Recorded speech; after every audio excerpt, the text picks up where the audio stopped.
Leurs faces graves, les plis sombres de leurs vêtements évoquaient des statues de pierre sur lesquelles on aurait soufflé la vie et qui se seraient mises en marche pour former une armée invincible. Bartholoméo leva la paume de sa main droite vers eux et ils s'arrêtèrent. Cette obéissance exprimait une force supérieure, bien plus redoutable que les assauts désordonnés d'avant. Au-delà de leur silhouette hérissée de piques et de gourdins, le jeune homme considéra la foule innombrable qui descendait les collines, des hommes, des femmes, des enfants, dont on devinait au loin les poussières minuscules et tremblotantes. De l'autre côté du pont, les fusils se taisaient. Milena a raison, pensa-t-il. S'ils tirent sur nous, à cet instant, ils déchaîneront contre eux une colère qui les emportera. Ils se perdront pour toujours, et ils le savent. Malgré cette conviction, le sentiment de jouer un jeu mortel ne le lâchait pas. Une balle, une seule, suffisait. Et une autre pour Milena. Il n'éprouvait cependant aucune peur, juste la conscience de vivre les minutes essentielles de sa vie et d'être en accord avec lui-même. Il prit la main de la jeune fille et tous deux firent quelques pas de plus. Au milieu du pont, ils s'arrêtèrent et virent que les hommes chevaux les avaient imités, 20 mètres en arrière. Ils jetèrent un coup d'œil, en dessous d'eux, vers le grand fleuve qui coulait ses eaux sombres. Il les avait amenés jusqu'ici, au début de l'hiver. Pourquoi les trahirait-il maintenant? Autour d'eux, le vent était tombé, le monde entier semblait en attente. « Allez, dit Milena, on ne s'arrête plus, viens. » Ils avancèrent, comme suspendus, franchissant des corps disloqués, figés dans la position où ils étaient tombés. Parmi eux, ils reconnurent celui de Faber, couché sur le ventre, et dont les immenses bras, ouverts comme des ailes, semblaient vouloir empoigner le pont tout entier et le soulever. De sa tête s'échappait un fil de sang rouge qui cherchait son chemin entre les pavés gris. Sur le quai opposé, la fixité des camions était inquiétante. Ils firent 20 pas de plus, sans changer leur allure. Dans la main de Bartholoméo, celle de Milena était douce et sûre. Il tourna la tête vers sa compagne. Tout en elle était jeunesse et lumière. Non, se dit-il encore, ils ne peuvent pas tirer sur elle sans se damner. Et soudain, il sut qu'il venait d'arriver à cet endroit précis où on ne les laisserait pas aller plus loin. Il fallait que quelque chose advienne. Il sentit dans sa paume le frémissement de celle de Milena. Avait-elle eu la même intuition? Ils ne s'arrêtèrent pas. Chaque mètre parcouru avait le goût d'une victoire, chaque mètre à parcourir celui d'une terrible menace. C'est alors qu'on entendit ronfler le moteur du premier véhicule, là-bas, sur le quai. Il manœuvra pour se dégager et s'éloigna lentement sur l'avenue. Un deuxième le suivit, puis un autre et un autre encore. Bientôt, le convoi tout entier se mit en route vers le sud, en direction des casernes. Il y eut d'abord l'incrédulité. Puis un cri éclata parmi les hommes chevaux. « Ils s'en vont! Ils foutent le camp !» Ce fut le signal d'une clameur immense. Elle monta vers les collines qui la renvoyèrent en écho. Bartholoméo et Milena, comme émergeant d'un rêve, se rendirent compte qu'ils avaient traversé le pont tout entier. Les derniers camions, ceux qui obstruaient la sortie, démarrèrent à leur tour et s'enfurent. Ils virent de près les visages inquiets des conducteurs, dont certains n'avaient guère plus que leur âge. Ils eurent à peine le temps de se ranger sur le côté. Déjà déferlait sur eux une vague humaine que rien ne pouvait plus contenir. Sur les deux ponts voisins se déversa le même flot d'hommes et de femmes, hurlant leur joie. La ville était ouverte. En quelques minutes, les quais furent envahis et la grande armée pacifique, emmenée par les hommes chevaux, se déversa dans les avenues glacées de la capitale. Les fenêtres s'ouvrirent à leur passage et les acclamations jaillirent. Les cris de haine contre le régime fusèrent aussi, comme si personne, jamais, n'avait souhaité autre chose que le voir tomber. Puis, la population libérée descendit dans la rue, se joignit à cette foule et ce cortège immense marcha vers le siège de la phalange dans la ville nouvelle. « À l'arène !» s'écria Bartholoméo. « Il faut aller à l'arène !»« Oui !» approuva Milena, que Garlinde, en pleurs, avait retrouvée par miracle dans cette effervescence. « Tu m'as fait peur !» sanglotait-elle. « Oh, que tu m'as fait peur !» Aucun tramway ne circulait plus dans la ville. Pas plus que les voitures. Ils se précipitèrent dans les petites rues transversales, Bartholoméo en tête, les deux jeunes femmes derrière lui. Ils longèrent les quartiers de la vieille ville et débouchèrent, après un quart d'heure de course, hors d'haleine, sur la place de la Reine. À leur étonnement, l'effervescence y régnait déjà. Dans la cohue se mêlaient des hommes chevaux en grand nombre, la population et, surgis d'un autre âge, les gladiateurs, torse nus ou en chemise malgré le froid mordant.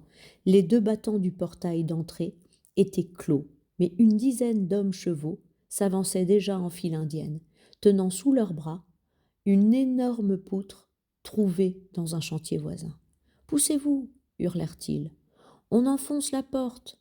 L'espace s'ouvrit devant eux, et ils chargèrent au pas de course. La porte de chêne gémit sous le choc. Ils reculèrent de 10 mètres et repartirent à l'assaut. « Ils n'y arriveront jamais », dit Bartholoméo. Près de lui se tenait un gladiateur au visage brutal, tête rasée. Il avait encore son glaive à la main et regardait, hébété, autour de lui, comme s'il ne parvenait pas à comprendre où il se trouvait. « Il y a déjà eu des combats » l'interpella Bartholoméo. « Ouais, » dit l'homme. « Un garçon qui s'appelle Milos, vous l'avez vu ? Connais pas. Comment êtes-vous sorti ? Une petite porte, sur l'arrière. Vous auriez pas du tabac ? Non, bredouilla Bartholoméo, interloqué par cette question inattendue, et il s'élança, pour contourner l'édifice, Milena et Garlinde sur ses talons. Il y avait effectivement une sortie sur l'arrière, une porte étroite, qu'un groupe d'hommes chevaux et d'insurgés contrôlait déjà, armes au poing. Il laissait passer les gladiateurs, ainsi que les simples amateurs de combat, mais s'emparait des membres de la phalange qui tentaient de fuir en se mêlant à la foule. En arrivant là, Milena ne s'attendait pas à vivre un instant aussi émouvant que celui qu'elle venait de partager avec Bart sur le pont royal. Et pourtant, il advint cette chose extraordinaire. Un homme à la barbe rousse, puissant, vêtu d'un lourd par-dessus, se présenta à la porte, tête basse, dans l'espoir ridicule de passer inaperçu. Aussitôt, les doigts se pointèrent sur lui. « Van Vliet, c'est Van Vliet !» 2 hommes chevaux le saisirent fermement, un troisième le menotta. Il semblait abattu et n'opposa aucune résistance. Comme on allait l'emmener, un cri de femme s'éleva de la foule. « Attendez !» Et Milena fut devant lui. Ils ne se dirent pas un mot. Ils se firent face, simplement. Van Vliet, bouche ouverte, le regard halluciné, fixait la jeune fille. Et on devinait que pour lui, le temps venait de s'abolir. Il avait sous les yeux la seule personne qu'il ait jamais aimée. Celle pour qui il avait, sans hésitation, sacrifié le meilleur de sa vie. Celle qu'il avait, pour finir, livrée au diable meurtrier. Elle se tenait devant lui, plus jeune et plus blonde que jamais, fascinante, immortelle. Il contempla, dans les yeux bleus de cette fille, son passé ravagé et son avenir obscur. Milena fut incapable de le haïr. Elle vit dans le regard de cet homme, comme dans un miroir fabuleux, l'image de sa mère vivante. « Je suis devant l'homme qui l'a tuée », se dit-elle. Mais ces mots n'atteignaient pas sa raison. « Je suis devant l'homme qui l'a aimée », pensait-elle plutôt. L'homme qui a pleuré en l'écoutant un soir, voici 15 ans, dans une petite église de cette ville, et qui ne s'en est jamais remis. Je suis devant un homme qui l'a aimée follement, qui la regardait comme il me regarde. Et quand Van Vliet s'éloigna, conduit sans ménagement par ses gardiens chevaux, absent à ce qui lui arrivait, ce fut comme s'il emportait de cette femme disparue un souvenir palpitant, charnel, qu'aucune photographie, aucun enregistrement n'égalerait jamais. Milena, bouleversée, mit un temps avant de revenir au réel. Un craquement terrible, accompagné d'une clameur triomphante, la tira de son état second. Bartholoméo la prit par le bras. « Milena, la barre de fermeture vient de céder. Nous allons entrer par le portail. » Ils y coururent, toujours suivis de Garlinde, aussi têtu que fidèle. Le bélier avait en effet fracturé la porte, mais ceux qui voulaient entrer se heurtaient à la ruée de ceux qui voulaient sortir. Gladiateurs ou spectateurs honteux, provoquant la cohue. Les 3 jeunes gens réussirent à passer à force d'obstination. Bartholoméo cria plus de 20 fois. « Un garçon de 17 ans, il s'appelle Milos, vous l'avez vu ?» Personne ne lui répondit. Milena interrogea même un gladiateur au visage horriblement strié de cicatrices protubérantes, comme s'il avait été griffé par un fauve. « Milos Ferenzi, Un gladiateur de 17 ans. Il était dans votre camp, vous le connaissez » L'homme secoua la tête, hagard, et continua son chemin. Bientôt, ils renoncèrent à demander à quiconque et montèrent en haut des gradins pour appeler à pleine voix. « Milos, Milos !» Peu à peu, et tandis que l'arène se vidait, ils eurent la conviction que leur ami n'était pas là. Il était peut-être ailleurs dans le bâtiment, suggéra Milena. Mais c'était bien improbable. Pourquoi se serait-il caché? Sans doute était-il sorti sans qu'ils le voient. Ils s'étaient croisés. Ils allèrent au hasard des couloirs, poussant à gauche, à droite, les portes des cellules désertées. Ils effectuèrent ainsi une boucle complète dans l'édifice et se retrouvèrent à leur point de départ. « Milos !» cria Bartholoméo une dernière fois. Sa voix retentit sous la voûte du plafond et s'éteignit, laissant la place à un silence de cave. Comme ils allaient partir, Gerlinde pointa son bras vers le fond du couloir. « Il y a un escalier là-bas. » Ils y allèrent. 2 marches vermoulues manquaient. Bartholoméo monta, en prenant garde de ne pas faire céder les autres sous son poids. Parvenu à mi-hauteur, il marqua un arrêt. « Tu as vu quelque chose ?» demanda Milena. Le jeune homme ne répondit pas et disparut. Elle patienta quelques secondes et, comme elle n'entendait plus rien, demanda pour la 2e fois. « Bart, tu as vu quelque chose ?» Elle n'obtint pas davantage de réponse. L'angoisse lui brûla le ventre. Elle monta à son tour. Une faible lumière s'insinuait par une petite ouverture pratiquée dans le mur de terre.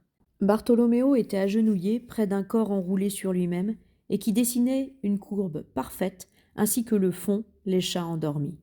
Elle s'avança à 4 pattes et vint se blottir contre l'épaule de son ami. Milos portait une chemise blanche et sale dont le devant était imbibé de sang rouge. Un de ses pieds noirs de crasse avait saigné aussi. Ils observèrent, sans pouvoir dire un mot, son visage clair qui semblait celui d'un enfant de 12 ans. « Milos » murmura Bartholoméo. « Hélène » pleura Milena. Et ils mêlèrent, tête contre tête, leurs larmes silencieuses. D'en bas, leur parvint la voix craintive de Gerlinde, restée toute seule dans le couloir sombre. « Il y a quelque chose en haut ? Hé, il y a quelque chose ?»